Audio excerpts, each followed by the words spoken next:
Madam, we're back. Hello. Jessica Leclerc, how do you do? What did you tell him? Nothing, as we discussed. Thank you, Hawley. I do hope we haven't inconvenienced you dreadfully. But seeing as you were due to be hanged in a week, I'm sure you don't object too strongly. I know you're innocent. Well, not perhaps exactly innocent, but not guilty of what you were accused. I know you and those who were with you that died were little more than patsies, and that you were set up by one of 3 men or a woman, possibly by all of them. I can't be sure, but that is all I know so far. And one of these people also made Mrs. Leclerc a widow. And I will avenge my husband's death, so help me God. But I will not avenge it upon them who did not cause it, or caused it unwittingly. Anyway, I'm sure this is all a touch confusing and melodramatic. Where are my manners? Hawley, please show our guests to their tent and give them some fresh clothes to put on. Very good, madam. Then serve us both a little refreshment. Certainly, madam. This way. You'll find a change of clothes in there, alongside a few other items you might need, a lasso, a knife, and a lantern, I believe.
That looks more comfortable.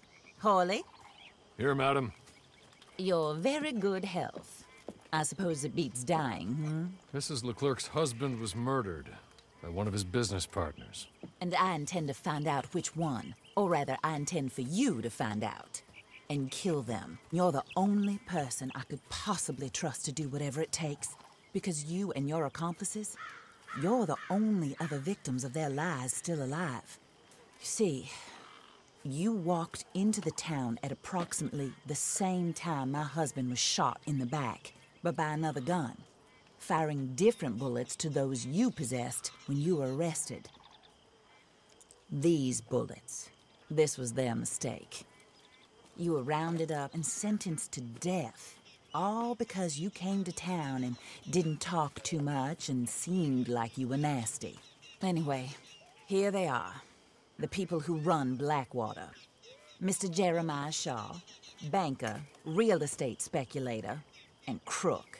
Mr. Amos Lansing, ranch owner, speculator, and crook.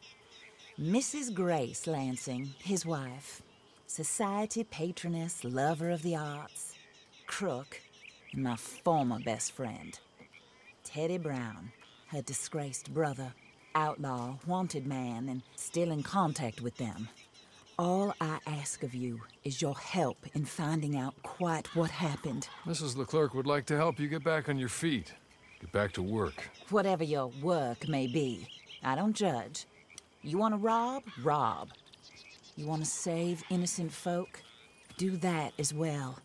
But you need me just as much as I need you. I think we all understand each other. I hope we do. Good. I look forward to rewarding you for killing those who made me a widow. My husband was a true believer in this country and in the West. He was killed for greed. Foul greed when there's quite enough for everybody. I don't care what your scruples are as to killing. I will take the full burden of that sin upon my shoulders. Goodbye, for now. Then Hawley, go introduce him to nice Mr. Cripps. I think you'll like Cripps well enough. He's long past his prime, of course, but he hasn't gone entirely crazy just yet. And he will help you, better than most of his ilk. Cripps! Get up! Hello, partner. Harley. This is your new boss. Oh, pleased to meet you, partner. J.B. Cripps at your service. We'll pay to get your camp established. Mrs. Leclerc is a generous benefactor. And, where are we headed?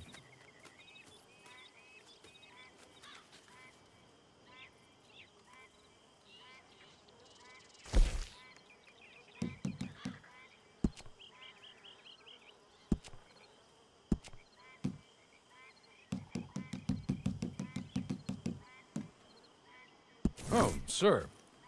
While Cripps is establishing your camp, perhaps you can go to the station and see the clerk, then head to see Clay Davies. He's a horse thief, and not a terribly nice one. Then meet Cripps back at your camp. See you shortly, boss. Good luck.